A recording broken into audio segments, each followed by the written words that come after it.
Meanwhile, the COMELEC will abide by the Supreme Court's order, but Chairman Sixto Brillantes Jr. said they will not withdraw the COMELEC resolution on the money ban. More from Noel Perfecto. After receiving another reversal order from the highest court of the land regarding another controversial resolution issued by the COMELEC and Bank, Chairman Sixto told newsmen that he decided to let go of the monetary ban resolution and never to talk about it in the near future.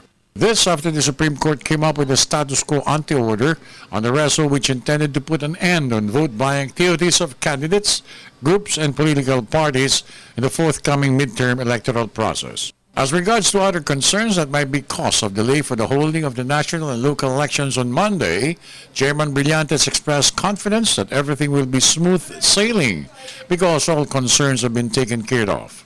After reports have it that more illegal posters and banners were being put up, COMELEC had again warned all candidates to stop all illegal placements so as not to face the consequences if found guilty of violating COMELEC rules. He noted that candidates will be charged and jailed if necessary, and even candidates who would make it could be removed from office, sued, and jailed if proven guilty.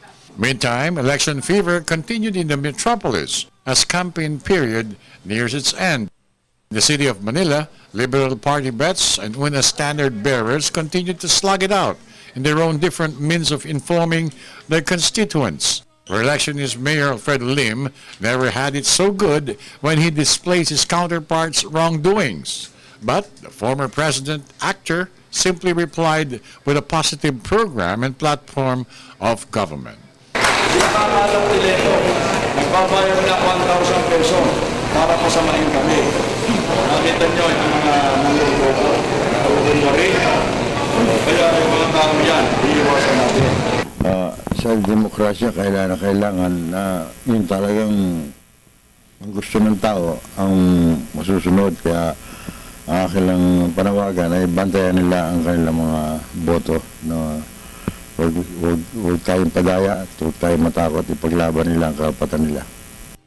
But both candidates never forgot to remind Manila residents to go out and vote for the right candidate come Monday. For the people, I'm Noel Perfecto.